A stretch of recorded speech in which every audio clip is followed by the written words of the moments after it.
Friends, ఒక్కసారి ఊహించుకోండి.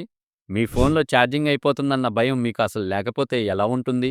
ఉదయం దగ్గర నుంచి రాత్రి పడుకునే వరకు గేమ్స్ ఆడినా, రీల్స్ చూసినా, బ్యాటరీ ఇంకా 40% మిగిలే ఉంటే వినడానికి ఏదో కలలా ఉందా?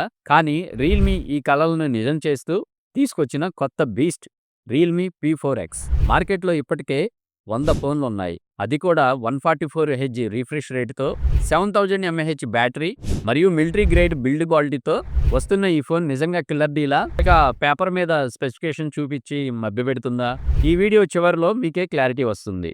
వెల్కమ్ టు నెమ్లీ టెక్. నేను మీ శేఖర్‌ని. ఆలస్యం చేయకుండా వీడియో చూద్దామా? మొదట డిజైన్ గురించి మాట్లాడుకుంటే బడ్జెట్ ఫోన్ కదా అని రియల్‌మీ ఎక్కడా కాంప్రమైజ్ అవ్వలేదు. X26 సిరీస్ ప్రీమియం లుక్‌తో మెరిసిపోతుంది. వెనక వైపు ఆ మెటల్ కెమెరా రింగ్ డిజైన్ అబ్బా క్లాసీగా ఉంది. చాలా మంచి స్టైలిష్ లుక్‌లో సామ్సంగ్ S26 లాగే సేమ్ అలాగే ఉంది డిజైన్. ఈ ఫోను అందమైనదే కాదు, మొండిది కూడా. దీనికి IP64 రేటింగు మరియు మిలిటరీ గ్రేడ్ డ్యూరబిలిటీ ఉంది. పొరపాటున చేజారి కింద పడినా లేదంటే చిన్నపాటి తుంపర్లు పడినా మీరు టెన్షన్ పడాల్సిన అవసరం లేదు. రఫ్ అండ్ టఫ్ యూసేజ్‌కి ఇది పర్ఫెక్ట్. ఇంకా ఫోను తిప్పి ముందు వైపు చూస్తే ఇక్కడ పెద్ద స్క్రీన్ సైజ్ ఉంది. ఇందులో ఉన్నది 6.72 అంగుళాల డిస్ప్లే. ఇక్కడ హైలైట్ ఏంటంటే 144 హెచ్‌జెడ్ రిఫ్రెష్ రేట్‌తో వస్తుంది. అవును, మీరు విన్నది నిజమే. సాధారణంగా ఈ బడ్జెట్‌లో 120 హెర్ట్జ్ రిఫ్రెష్ రేట్ ఇవ్వడం అంటే చాలా గొప్ప. కానీ రియల్‌మీ ఏకంగా 144 హెర్ట్జ్ రిఫ్రెష్ రేటు ఇస్తుంది. దీనివల్ల ఉపయోగం ఏంటి? మీరు సోషల్ మీడియాలో స్క్రోల్ చేస్తున్నప్పుడు గానీ, యాప్స్ ఓపెన్ చేస్తున్నప్పుడు గానీ ఆ స్మూత్‌నెస్ అనేది వేరే లెవెల్‌లో ఉంటుంది. ఇది ఎల్‌సీడీ ప్యానెలే అయినా కలర్స్ చాలా పంచీగా, నేచురల్‌గా ఉన్నాయి. ఇక సౌండ్ విషయానికొస్తే స్టీరియో స్పీకర్స్ ఉన్నాయి.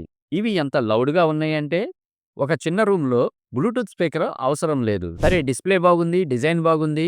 మరి పెర్ఫార్మెన్స్ సంగతేంటి అని అంటారా? ఇందులో మీడియాటెక్ డెమెన్సిటీ 7400 అల్ట్రా చిప్‌సెట్‌ని వాడారు. ఇది 6 జీబీ ర్యామ్, 128 జీబీ స్టోరేజ్‌తో వస్తుంది. గేమర్స్‌కి గుడ్ న్యూస్. ఇందులో COD మరియు BGMIని ఆడి చూశాను. ఇది ఏకంగా 90 ఎఫ్‌పిఎస్‌ని సపోర్ట్ చేస్తుంది. ఈ ప్రైస్ రేంజ్‌లో ఇది చాలా అరుదు. ల్యాగ్ లేకుండా, హీటింగ్ ఇష్యూ పెద్దగా లేకుండా గేమ్ ప్లే మ్యాకిన్‌లా సాగిపోతుంది. రోజువారీ పనులకైతే అసలు డోకా లేదు. యాప్ ఓపెనింగ్, యానిమేషన్ కూడా ఆండ్రాయిడ్ 15 వల్ల చాలా స్మూత్‌గా ఉంది. ఇప్పుడు ఈ ఫోన్ యొక్క అసలైన హీరో దగ్గరికి వద్దాం. 7000 ఎంఏహెచ్ బ్యాటరీ ఫ్రెండ్స్. ఇది మామూలు విషయం కాదు. హెవీగా వాడినా సరే ఒక్క రోజులో దీని ఛార్జింగ్ అవగొట్టడం మీకు పెద్ద టాస్క్ అవుతుంది. నార్మల్‌గా యూజ్ చేసేవారికైతే ఇది 2 రోజులు పక్కాగా వస్తుంది. అయితే ఇంత పెద్ద బ్యాటరీని నింపడానికి టైం పడుతుంది కదా! బాక్స్‌లో మనకి 45 వాట్స్ ఛార్జర్ ఇస్తున్నారు.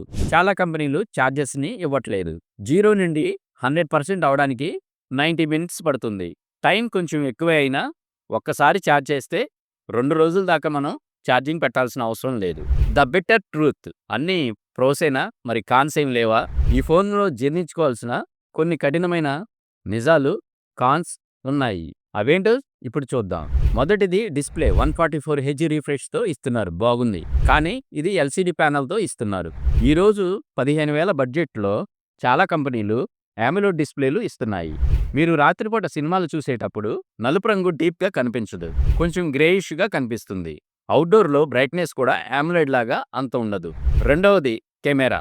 వెనక 3 కెమెరాలు ఉన్నాయని మోసపోకండి. అందులో పనికొచ్చేది ఆ మెయిన్ కెమెరా ఒక్కటి మాత్రమే. ముఖ్యంగా అల్ట్రా వైడ్ కెమెరా లేకపోవడం చాలా పెద్ద మైనస్. గ్రూప్ ఫోటోలు తీయాలన్నా, ల్యాండ్‌స్కేప్ ఫోటోలు తీయాలన్నా చాలా ఇబ్బందే. మూడవది 7000 ఎంఏహెచ్ బ్యాటరీ ఉండడం మంచిదే. కానీ దీనివల్ల ఫోను చాలా బరువుగా, లావుగా తయారైంది. మీరు ఎక్కువసేపు ఫోను చేతిలో పట్టుకొని వాడితే చెయ్యి ఖచ్చితంగా నొప్పొస్తుంది. అలాగే జేబులో పెట్టుకున్నా బరువుగా అనిపిస్తుంది. చివరగా రియల్‌మీ యూఐలో వచ్చే అనవసరమైన యాప్స్, బ్లోట్‌వేర్ మరియు నోటిఫికేషన్లు ఫోన్ సెటప్ చేసేటప్పుడు చాలా జాగ్రత్తగా ఉండాలి. లేదంటే చెత్త యాప్స్ అన్నీ ఇన్‌స్టాల్ అయిపోతాయి.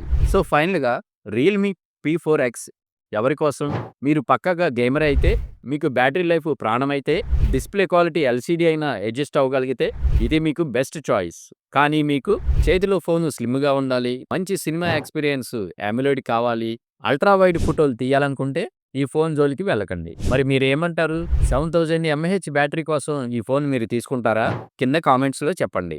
ఇలాంటి జెన్యూన్ రివ్యూస్ కోసం మా ఛానల్‌ని సబ్స్క్రైబ్ చేసుకోవడం మర్చిపోకండి. This is Shekhar signing of.